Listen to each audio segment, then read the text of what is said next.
cold beer for any moment you need to get up and refill. All right, we are a small but mighty crowd tonight. Welcome to Atlanta's Startup Village number 96. Can I get a round of applause?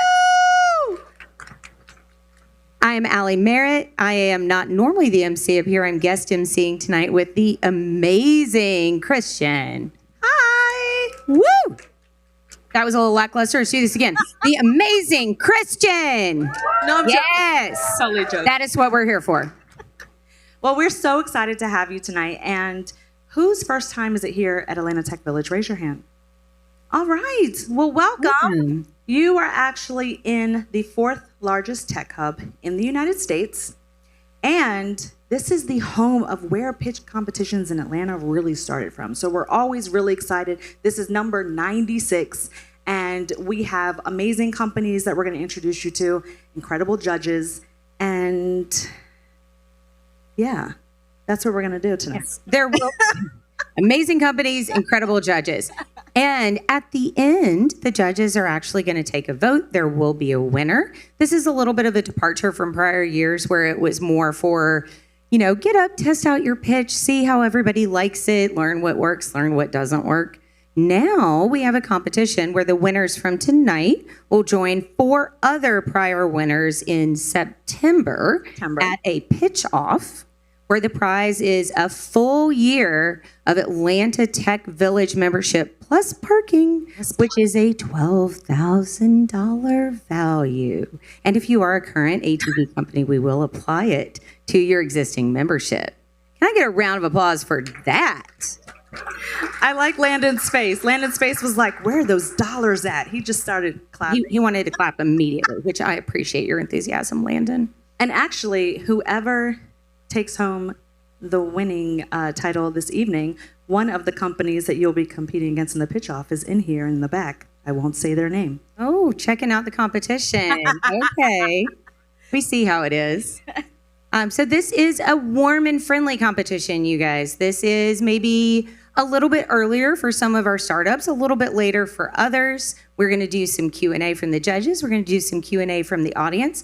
4-minute pitches, 4-minute Q&As. We do run a tight ship. Nisha runs a tight ship. She's got the timer. She keeps us on track in many, many amazing ways. You asked earlier who here had been to ATV before, who hadn't. Who here is a current villager? Can I get a hand raise? Yes. Okay. These are the people you need to talk to about why you should be here more often. That's good. You're here all the time. Bradley still has his hand up. I also appreciate your enthusiasm, Bradley. Thank you. Bradley is a member of our South Downtown space, which I am happy to talk to you guys about after the show as well, if you would like to hear about our expansion plans. All right, Christian, where are we at now? All right, so we have 4 companies you will hear from this evening. Zero Divide AI, followed by QuestRead, Fifth Wheel, and Ditch.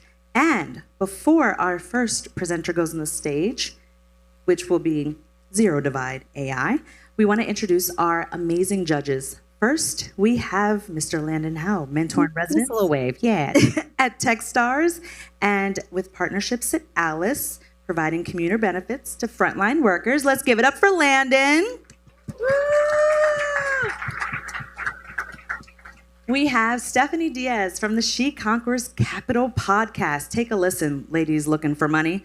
And she's a healthcare VC at Catalyst by Wellstar. Thank you. Man, let's do another round of applause. I'm going to make you guys keep clapping. This is going to happen. And finally, I am not going to mess up her last name, Melissa Pegas with Techstars, managing director at Techstars Atlanta, as well as New Orleans. Let's give it up. We have our judges. Woo! Are we ready? We are ready. Bradley, would you like to Bradley, join us up here on stage. Get you plugged right in. Very brief aside, you guys, while Bradley's doing this, I do a little song and dance in the front.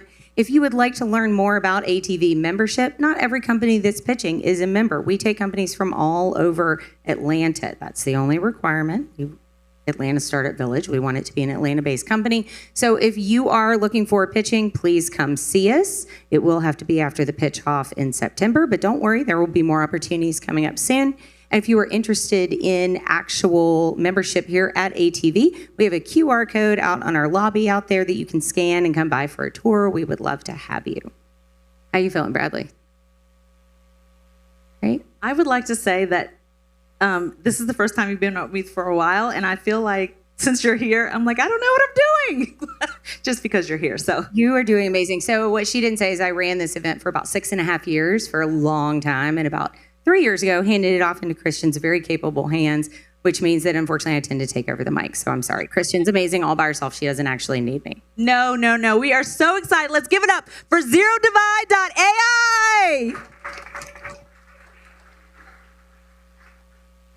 Thank you. My name is Bradley Dick, and I'm the CEO of ZeroDivide.ai. ZeroDivide.ai is a startup that we are creating AI tools for the intellectual and developmental disabilities. We are creating these tools to remove barriers that are typically created for people that have disabilities that are unable to function in the world that has been created for people without. These disabilities or these issues typically are creating significant barriers to them functioning in a typical society.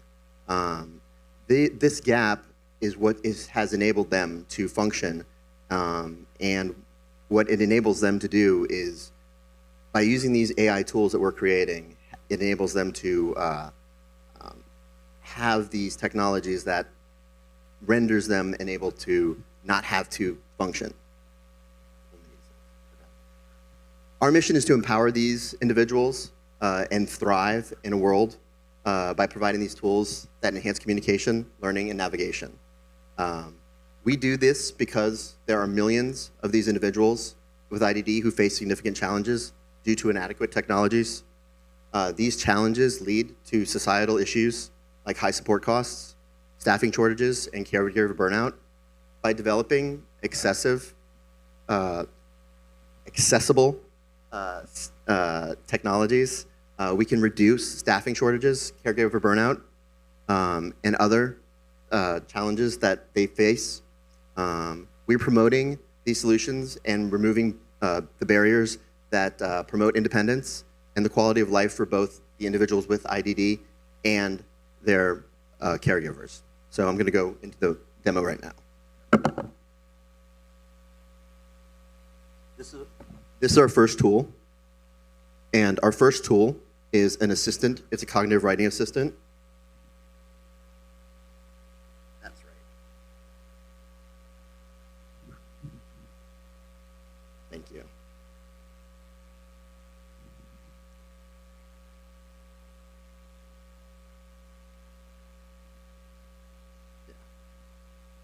So the first tool is a cognitive writing assistant.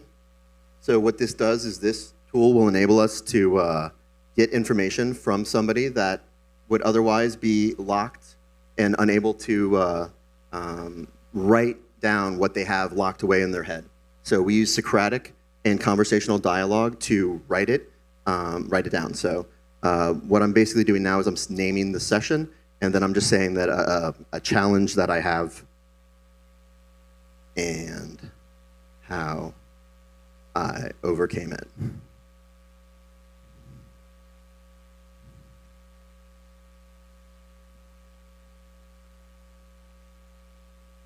What's the challenge you have, and how did you overcome it? I'm afraid of heights.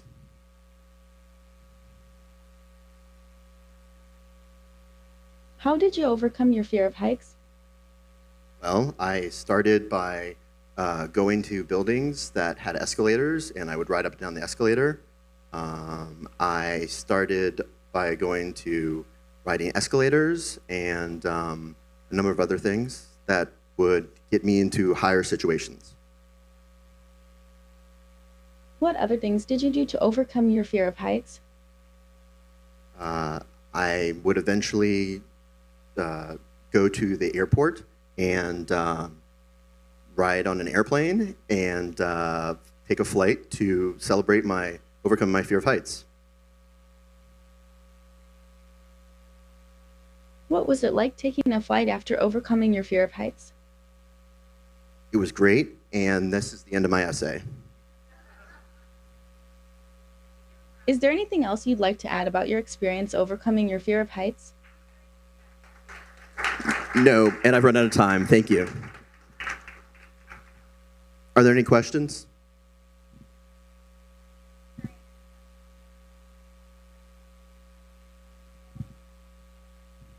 What drew you to this problem? So I have a son with autism, as well as my CTO also has a daughter with autism. And he was working on his college essay. And the challenge that he ran into was getting the information from his head and writing it down. And I went to him and he was like, Caleb, you're very smart. What seems to be the problem? And he's like, I have all these technologies, but I just can't get the information out of my head and get it down. And I really want to have a good essay for school. It's like, I have speech to text, I have Grammarly, I have ChatGPT, but one makes me sound like a robot. One makes me sound like a fifth grader. And when I use ChatGPT, it just doesn't sound like me. It steals my voice. And when I heard something say that it steals my voice, how frequently do we hear people with disabilities have their voice stolen? That is an incredible story, and I think that you should lead with it for two reasons. Number one, it pulls me in, it makes the problem feel real. I'm sure others in this room who have gone and will go through the same thing.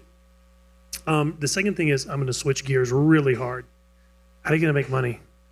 This is so very much needed, but I was really looking forward to that part. Tell me about the money part. So the money part, so I've been working in, before I worked in IDD, I've been in health tech, but initially what we will be doing is we'll be working with nonprofits. So I have 3 advisors. One has been working in IDD tech, in intellectual and developmental disabilities for 35 years. We have partnerships with 2 significant nonprofits, one being a national nonprofit that will be able to get us into VOCs. VOCs are vocational places where people that typically don't go to college but would be able to get into, post-secondary places that, after you go to high school, you could, they have writing labs. Effectively what I'm doing here is replacing a writing lab, where somebody would sit with somebody and help them write papers. And these papers are used to get education, but also jobs. So our mission, we are extremely mission-based, and what we're looking to do is we're looking to figure out how we can get people with disabilities out of these programs, these societal support systems, and get them into jobs, get them into our system, get them out of a system and get them into supporting themselves and enabling them to, have a life system that they can, generate their own revenue or generate their own income. And really that's how we will generate revenue, because the nonprofits, they have these systems, they already have the money set aside for software, not specifically like this, but they are already paying people to do these types of programs. But right now they just can't, provide it to enough people. So starting with nonprofits, working with PBCs to fund grants, and then the grants, what we'll do is we'll take the grants to then go after the education, because I know ed tech is a very difficult place to go after, so I really want to have grant funding to actually go into the ed tech space, so we can go to an ed tech school and actually have we can walk into the education and say, we already have the funding for your Title I school. We don't need to get funded, we already have it. I didn't repeat any of the questions. Okay.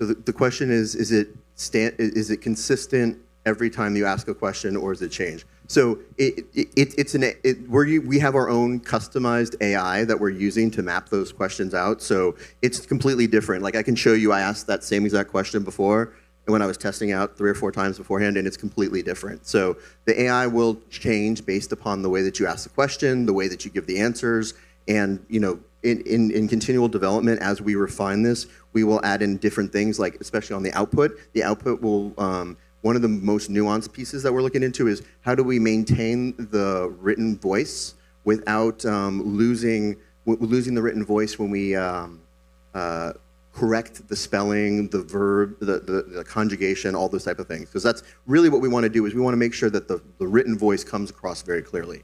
That's really how we want to empower people, because we don't want to take their voice. Any other questions? Yeah, go ahead.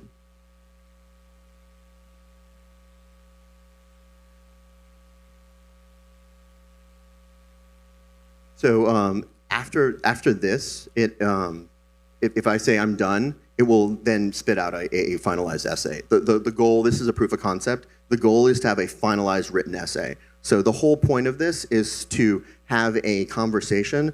I'm sorry, the question is, what is the finalized, what's the output of this session, the back and forth of this session? And the goal is that the finalized output is a finalized paper. So this is not plagiarism, this is not testing in any other way, because what it's doing is, the goal is we are going after people, because not everything needs to be a writing test. You know, one of the biggest challenges that we have in our education system is we don't separate out the concept of written word and knowledge. And what we're doing here is we are going through the process of people that have gotten to the highest level of their written acuity, and we want to unlock the knowledge that they have in their head, and we want to put it down in a way that they can share information that they've never been able to share before. Let's give it up for Zero Divide AI. Thank you, Bradley. And if you'd like to learn more, he had a recent article out in Hypotamus Magazine that describes it in great detail as well. You know, one thing about this evening, Janessa, feel free, come on up. One thing about this evening that I did not realize is that all of these companies, and of course, all companies are generally designed to help people, but there's a different level of helping people this evening on the stage. So I'm really excited for you to hear about all of the companies. And we have Quest Read coming up. If you were to take a guess about what Quest Read is, what would you say it is? Oh, darn, I saw a word. Never mind. Spoiled your intro. Are you ready, Janessa? Almost. All right. Well, then on that note, let's give Janessa a great round of applause, please. Y'all, that was, keep going. Clap, clap. Yes, thank you. Hi, everyone. How would your life be different right now if you had trouble learning to read? How would you communicate? How would you do work? And how would you have fun? Well, unfortunately, that's the case for almost half of the children in the U.S. right now. And this number disproportionately affects children in low-income and marginalized communities. My name is Janessa Farrell, and I'm the CEO and co-founder of Quest Read. I've spent the last 20 years working with children just like this. As a reading specialist, as an elementary teacher, as a mom of 3, and a foster parent. And I'm angry about the situation. So 5 years ago, I left the classroom to go work in tech to help solve this problem. A lot of factors have contributed to the situation we're in. The pandemic resulted in a large learning gap. The inflated cost of living means parents are working longer hours than ever before. A lot of schools are facing a teacher shortage. And on top of that, instead of reading, kids are spending up to 6 hours a day scrolling YouTube and playing mindless games on their devices. So, what if we could use the thing they already love, the video games, the gameplay, the technology they love, to help motivate them to practice reading? And that's just what Quest Read does. We turn the chore of home reading practice into a fun adventure. So let's see what it looks like.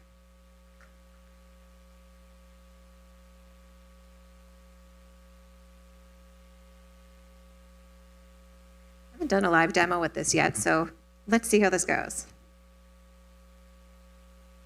Yeah, great. All right, so everything in the app is designed to maximize the amount of time children spend actively reading. They have a choice between reading books out loud or listening to the book being read to them. Now, when they read books out loud, they get rewarded for the progress they make. They're interacting with the book, and they get points as they go through. Now, every week, the children participate in a book race. And this is really the key, competition.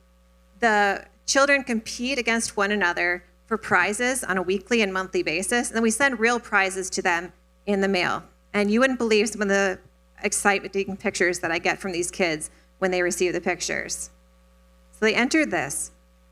They also track their own progress throughout their reading activity so they can monitor this themselves. Every day, you see on the left-hand side here, there's a flame. This helps them set a goal. So the whole point of Quest Read is that this is not a chore for the parents. It's not a chore for the teachers. It's an independent app that children can use. All the books suggested to them along the path are based on the child's interests, their current reading ability, and it adapts to them as they go. No more having to select books for your child to read, monitor their progress, and be sitting right beside them as they read. Many parents right now are paying hundreds of dollars to help their children catch up to grade level, when in fact, we can use all the things that we already know about how kids learn to read and what motivates them to read, and put this into an app so we can democratize access to the best reading teachers out there. So that's what we're doing at Quest Read. Right now, we launched the app last month. We have our first paid users. If you have a child in the ages of 5 to 10, I'd love to be able to get your feedback on it. You can download the app on the App Store. It's called Quest Read. And we're also starting to have pilots with organizations such as public schools and other nonprofits. We have some paid pilots coming up very soon. Okay.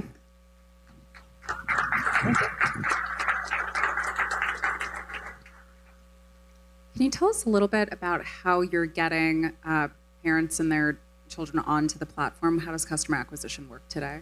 Yeah, so that's what we're figuring out right now. She's asking about how we're acquiring users. So we had done a pilot before. So we had relationships with a lot of families who are looking for an app like this. So they're starting to use it. We're getting product feedback from them now. We're completely bootstrapped. And so right now we are focused on sales. And so we're getting organic growth, meeting people. We're doing pop-up events. We're doing reading competitions. We're partnering with people who care about literacy in the Atlanta area too. How is this different than other apps available to parents today? Yeah, that's a good point. So how is it different than other apps? A lot of the apps out there, a lot of competitors are selling to schools first. There's actually a gap in the market for parents. I used to work for another company that was selling a reading app to schools, and parents would come up and say, how can I get this? And they couldn't. Some of the best products are only sold to schools, but we make it accessible to children and to schools. And the way that we're different is because we're designing it for kids. So we focus on the game. We're not focusing on assessment like our competitors. They like to, teachers and administrators care about reading scores and data, which is important. But what really we need to do to move the needle is to help kids get excited about reading, to motivate them, and then to use the efficient reading practices and the data in the back end. Tell me about the team. The team. So we have a team of 3. It's myself and 2 developers. I had our CTO is someone I've worked with for years at another ed tech company, and our COO is my husband, who's also a developer. Love it. Yeah. Yes.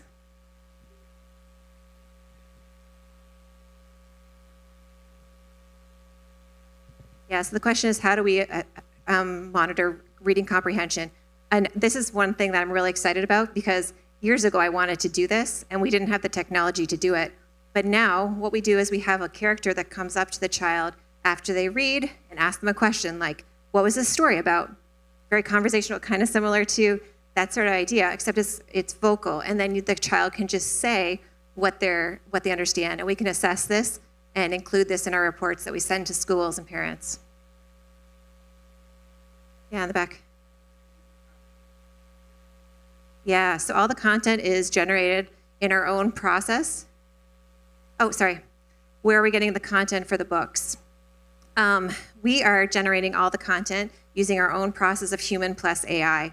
So we've created our own way of doing this, same with the illustrations, and this is something that allows us to be unbiased and to create book content for each and every child so that everyone feels like a place where they belong. And it's also catered to their interests. So it expands and it grows, and this is something that we look forward to expanding as we grow the product too.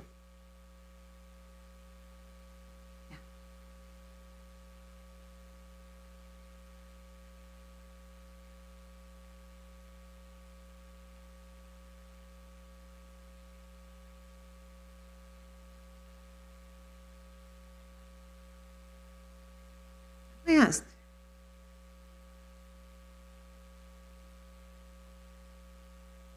Yeah, so the question was, are we integrating with Apple Screen Time to help an incentive that kids could unlock more screen time if they're using this? I love that idea. We're not right now, but that's kind of the direction with the flame there, kind of setting that goal. Eventually that could unlock something. No, that's a great idea. Thanks. I think we are right at time, so let's give Janessa a round of applause, you guys. Start on time, end on time, right? We are halfway through. We have 2 startups left to go. I hope y'all are pumped. Don't worry. Again, there is beer in the back if you want to sneak very quietly over there and refill your cup. I have to say that because sometimes people are like, I'm just going over here. Like, that's great. Just don't have conversations about it. Totally fine. Can I get my other presenter up here? Yes, fantastic. In case you guys didn't know it, Christian is also a founder herself, and she is a villager too, and her app also helps people. You want to give us a little quick line or two about Happy Talks?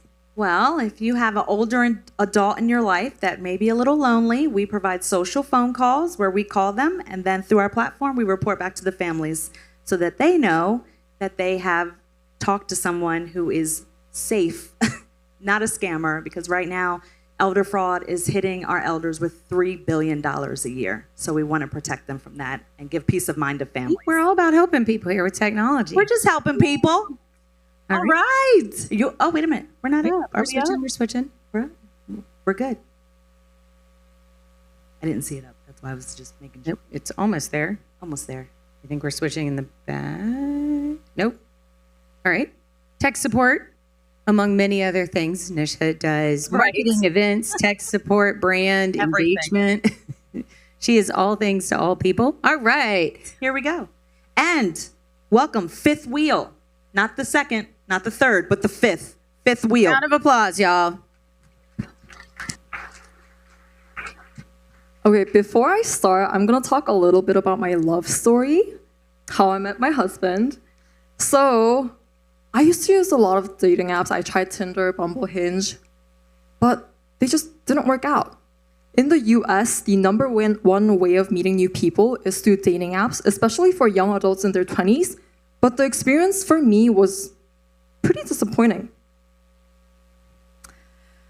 Before I went on a date with the guy that I matched online, first I would do an extensive CIA level research background check on him just to make sure he's not a serial killer. And then I would share my location with all my friends, and I would also tell them to call the police if I don't text them back by midnight. And even after all this effort, the dates would end up being pretty awkward and uncomfortable. And it didn't work out. And then I gave up on dating apps, gave up on finding a boyfriend, but I met my husband through,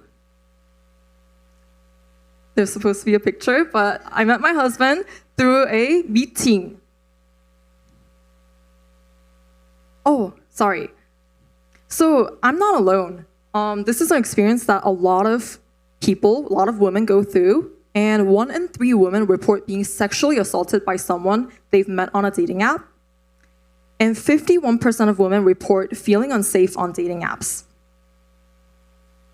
So I met my husband through meeting. I'm from Korea, and in Korea, there's a unique dating culture called meeting, where groups of guys and groups of girls get together and go on a date, not a one-on-one date. They usually meet at a cafe or a bar and hang out and play games, drink, just like Tinder dates. It's a fun and interactive way of meeting new people, and it's in a more casual and safe setting. And it's more natural than just swiping through random people's profiles. And after all, even if the date doesn't work out, you still had a good time with your friends. We are Fifth Wheel, and we are revolutionizing the online dating scene by providing an authentic and safe group-based dating experience.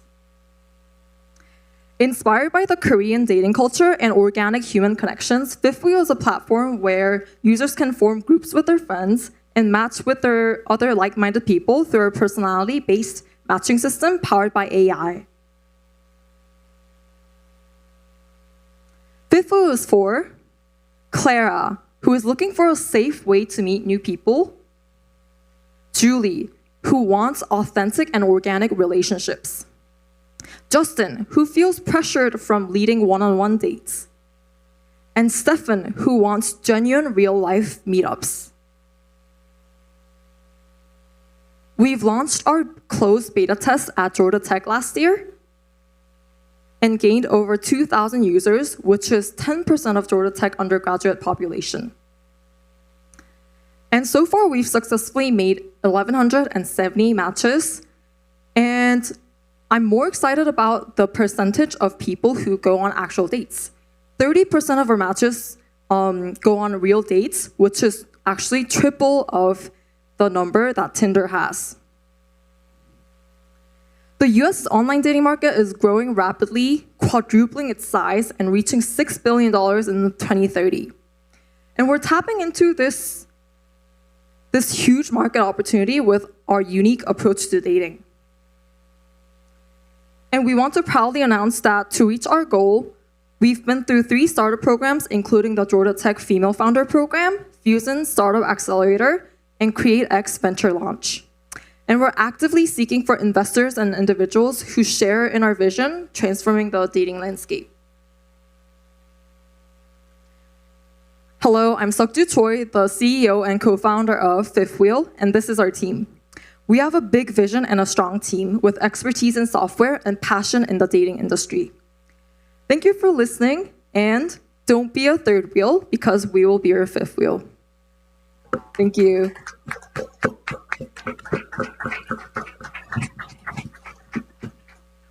Can you tell us a little bit about the business model behind Fifth Wheel? So our business model is actually, so usually dating apps business model is subscription model where they get money from the users, but our model is not from the users. We are actually working on making partnerships with local businesses like local restaurants, bars, or event venues, and we're trying to bring our matched teams to that venues. And currently we've got 2 semi-partnerships with a business in Atlanta and a business in Seattle, both restaurants, and also currently talking to 20 more businesses. Who's your target market?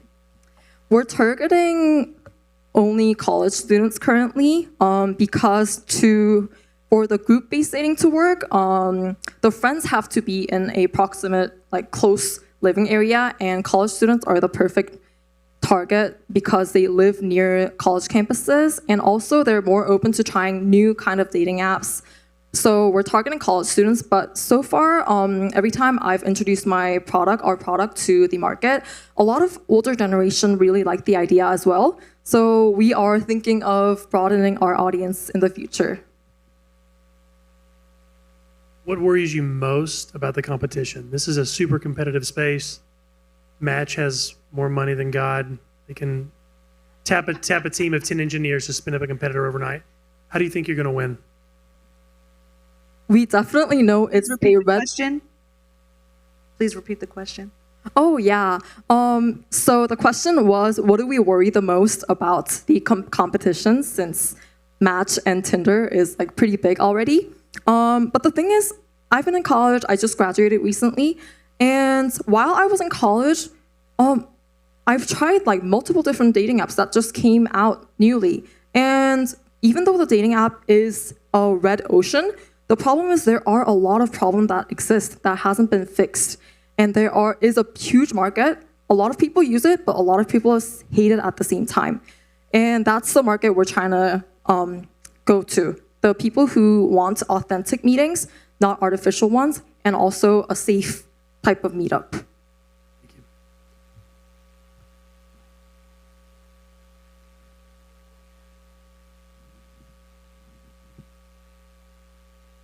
So currently our MVP, So the question was, how do people talk and meet through the app? And currently we only released our MVP, which is a website, not an mobile application. We're working on developing the mobile application, but in the MVP, we do the matching process, we do the application process, but after that, we don't have chat communication service yet, since we're still testing out the MVP to fine-tune our actual product in the future. And for our actual app that we are planning to release in end of 2024, we're working on developing like the chat feature and setting up like the meetup location and meetup dates.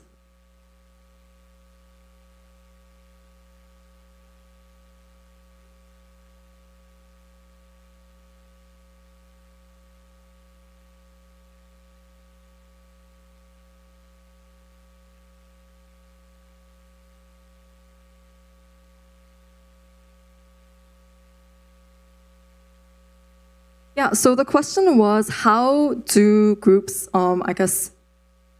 match or like fill out? So right now, our MVP is using the group leader from the group, applies for the whole group. But we also have another, we're doing an A/B test where the group leader fills out for the whole group and themselves, and then sends it to the teammates. So the teammate can fill out their own portions so that we can have a better compatibility matching system.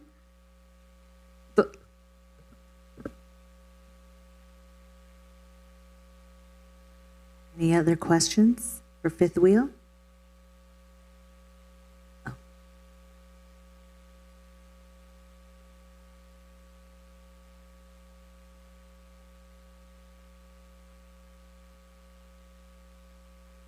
So the question was, are groups strangers? And the answer is no. You make a group with your friends. So for example, I make a group with you, and then we match with a stranger group.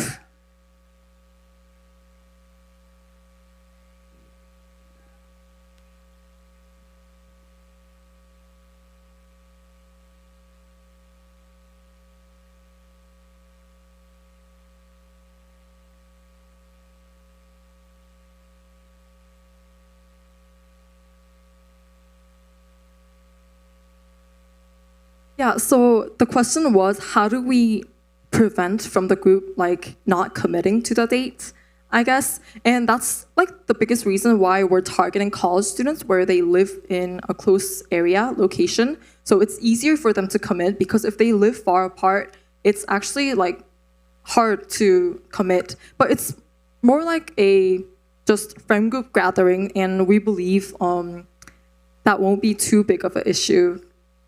But yeah, definitely we'll need to think about those kind of problems. Let's give it up for Fifth Wheel. Thank you. Swapsies. All right, fantastic. We are flying through it tonight, you guys. And we have our last company of the evening. Now, I want to prepare y'all for this. About 2 hours before tonight, we had someone back out, and I messaged Luis and said, have you pitched at Startup Village? And he said, no. And I said, would you like to? And he said, when? And I said, in 2 hours. And he was like, okay, how long is the pitch? And I said, 4 minutes. And he said, I have a 7-minute pitch. And I was like, you have to get a 4-minute pitch to me in 2 hours. So please grant Luis all of the grace in the world, because he very gamely is getting up on this stage with very little notice and is going to round out our amazing night. So can we give a warm round of applause for Ditch? I was going to pull up the text message. It was 4:59. Allie Merritt. Have you pitched at ATL Startup? And I said 4:59. No. She said, hey, do you want to? 4:59 as well. So very interesting. Well, anyways, my name's Luis. I'm the founder and CEO of Ditch. Ditch is a personal finance app that helps people get and stay out of debt. Before starting Ditch, I was a data scientist for a multi-billion-dollar lending company. And during this time, I built models and analyzed data for hundreds of thousands of customers managing debt. And in the process of doing so, I realized that 1, most people have a really hard time managing debt. 2, there's a lot more debt being originated now than ever before. And 3, the existing solutions were not solving the core problem. And after countless hours interviewing customers at the very Starbucks across the street, we understood that managing debt properly came down to 4 critical areas: education, awareness, planification, and payoff. So we built a very intuitive user interface that made it simple for people to build a healthy relationship with their debt. One thing we learned is that most of the personal finance out there are focusing on helping people who want to grow their savings or their investments, whereas we work with the person that's saying, savings, investments, growing my net worth, I'm $42,000 in debt, and this interest rate is killing me, and that's what I need to focus on now. And luckily for us, that market is huge. In fact, there are 240 million people grappling with consumer debt. And while our product serves a wide array of people, our brand and messaging closely speaks to Gen Zs and millennials. And it just so happens that every year, there are 4 million new Gen Z getting a loan for the first time. So what does a full spectrum debt management solution look like? Well, for us, it meant hand-holding our users through the entire journey of debt management. To create awareness, we give the user transparency into the debt that they have, that's balances, interest rates, minimums, due dates, and more. We also give them a custom-tailored debt priority plan and daily AI-generated actionable insights that help them understand their debt composition better. We also wanted to financially educate our users. So we built a fully gamified learning platform with bite-sized courses and levels, and we made it fun. We got experts to create courses that are engaging and even built a For You page where users are shown courses related to their specific debt composition. But we felt like realistically, changing your current financial picture would also require changing your behaviors. So we built a debt-focused budgeting tool that helps keep you honest with your spending and recommends places for you to cut back by measuring the impact it'll have on your journey to debt freedom. We also learned through customer insights that they wanted it to be effortless. Our users wanted the payoff done on their behalf. They wanted a feel-good value add, so we created our payoffs where we take roundups of your purchases and send those directly to your debt. So think of walking into a coffee shop and buying a coffee for $2.40.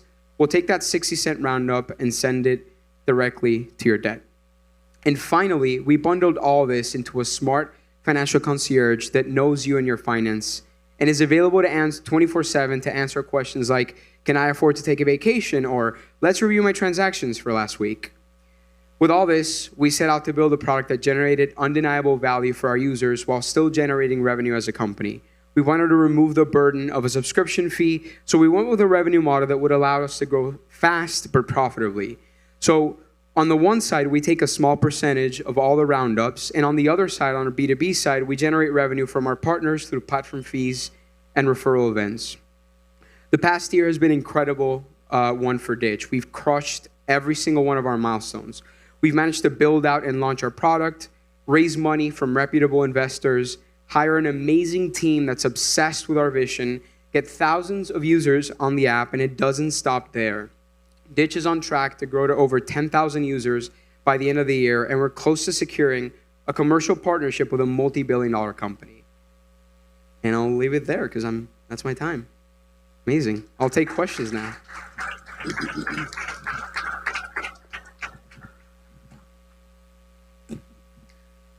Feels like this should already exist. Why does this not already exist? Yeah, it's a great question. And it feels like this should already exist. Why does it not exist? And I think that it's a product of two things. I think that, and the why now is always a great question. I think that the first thing is that the technology that enables Ditch to exist has not been put in place until the past 5 years. The second thing is that there's more debt being originated now than ever before. And the third thing is that most personal finance apps out there are actually that exist are actually targeting folks that they think they can generate revenue from. So what I mean by that is that if you are a Mint or a Rocket Money, your model is to pair with customers that you think you can cross-sell a lending product to, because that's their model. It's a marketplace for more debt. And so until Ditch, there wasn't a product that focused specifically on customers that were managing debt because there was no clever way to monetize those customers. If I'm in the business of loan referrals, I'm not going to pair with a customer that's managing $50,000 worth of credit card debt because I can't really sell them another credit card and therefore make money. So it's all a function of the market and the business model and the incentives of the business model. Reminds me a little bit of Coins, another ATV Yeah. back in the day, but obviously very different user interface. Can you talk a little bit more about the B2B partnerships Yeah. and their desire to have their customer base use this platform versus their own? Yeah, totally. There's two different use cases for our commercial partnerships that we've uncovered, and it's very broad. But the two that we're focusing on now, on the one hand side, we partner with lenders. Sorry, her question was, talk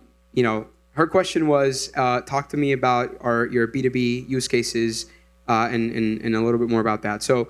We have two use cases on our commercial partnership side. One is we partner with community banks, lenders, fintechs, et cetera. And the use case there is that we partner with them to service their delinquent customers. So if I'm a lender and I have 10% of my demographic is past due or charged off on their debt, we partner with those lenders, deploy Ditch to that customer base, and then help them recoup some of that capital that's delinquent. And that's one of the use cases. And then the second use case is that anecdotally, a lot of lenders will do what's called soft pulls, continuous soft pulls on those customers. So every month they go and do a soft pull on their credit report. Anecdotally, if you see that your portfolio is deteriorating on a specific segment, there's nothing that you can really do, because as a lender, you can't go and tap on someone's shoulder and say, hey, my debt, focus on my debt, pay off my debt. And you can't. So what we've built with Ditch, they now have a tool that allows them to catalyze prepayment on key segments of their population, whether that's FICO-based, DTI-based, PTI-based, et cetera. That's one of our commercial partners. And then the other one is we pair with large employers to offer Ditch as a perk for financial wellness. So we're in the process of signing a commercial partnership that we hope to announce by the end of the month, wherein we're going to deploy Ditch to large employers, think Walmart, Aldi, et cetera, as a tool to offer financial wellness to the employer so that they can offer it to their employees.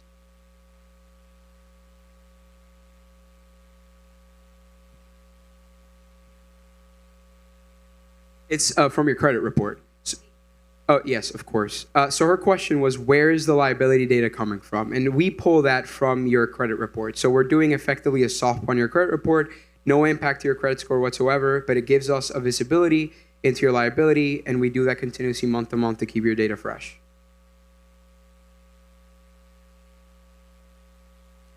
Great question. His question was, how long have I been thinking about this problem? Well, my background is in consumer lending, so I would say 5 years, but we've been working at it for 1.5 years.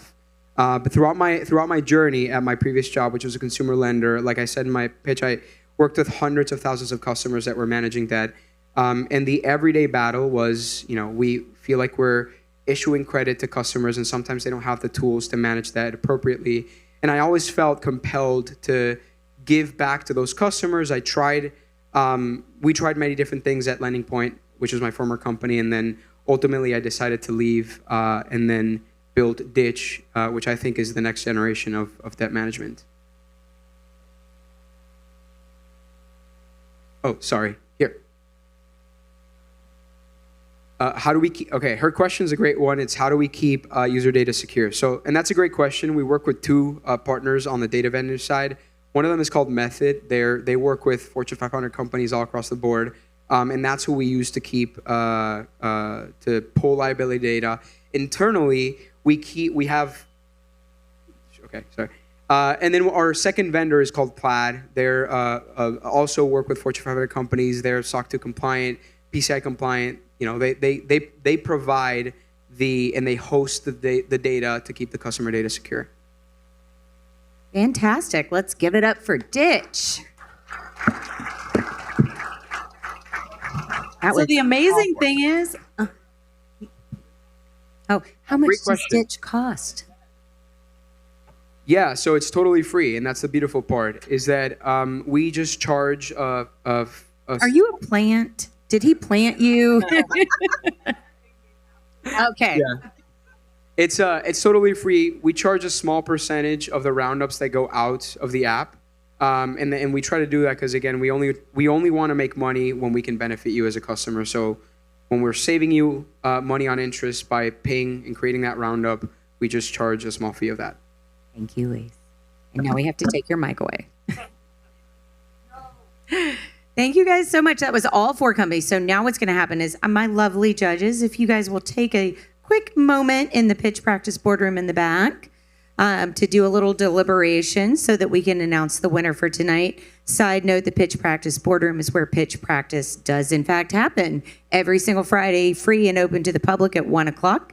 We have amazing mentors and advisors that help run that. JC Cadet, who has watched over 6,000 pitches at this point. I made her count the other day. So please sign up, come by. And first and third Fridays, we have Startup Chow Down right before, so you can eat and then hang out with us for pitches. I mean, that's just a good time, am I right? Yes, it is. First of all, I want us to give a round of applause to these companies that have shared their vision, come up here on this stage. It's not easy. It's not easy. So thank you guys so much for sharing and for all the things. And make sure that you share what they shared with you tonight. You know a kid who may be struggling with reading, your friend has a child that may be thinking, make sure you send QuestRead, sorry. Make sure you send QuestRead. You know someone who may be managing a child with autism, make sure you send them to the site. Like, again, you have a friend who's looking for some dates and they're in college. Sorry. I know she said, what did she say? The older people, it'll be coming to the older people. I love that. I was like, I have a lot of single friends. Post 22. That still Okay. need some safe dates. I'm just saying. No, that's good. And obviously, Ditch is free, as demonstrated by our audience plant over here. So good job. Take a moment. We'll play a little bit of music for, say, one song. Refresh your beer if you haven't already. I'm going to keep saying that because it's sitting there and I can see it. We will call you guys back in about 5 minutes, and then we will announce the winner. Please do not abandon us until we announce the winner. We need a big round of applause, you guys, okay? 5 minutes. Don't go far. Grab a potty break.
would be great. Ditch, I can see you.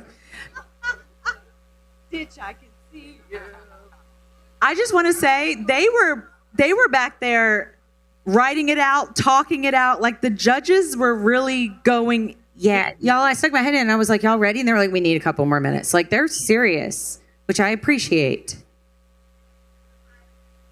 Let everybody get. All right. Okay. So, first of all, can I get all 4 of my presenters up here on stage? Please, round of applause. I can get y'all all up on stage. I don't have a giant check. I'm sorry. There's no giant check. But I do think you guys should all be up here both for the photo opportunity and also so that you can be up here in order to shake everybody's hand and be good sports about it. All right. Who is my spokesperson for the Oh, Melissa, it's all you. Who is our winner tonight of Atlanta Startup Village number 96? The winner is, well, you're all winners to start, but the winner of tonight's event is Janessa with Equestrian. Congratulations. Thank you all for coming tonight. I will follow up with you, Janessa, with info. Don't worry, you can come back in a year or two if you guys pivot or want to try again. We have other pitch events going on, and we have to see everybody back for the pitch event in September. So keep an eye out on our social media. Thank you all for coming out tonight. One last round of applause for all my presenters.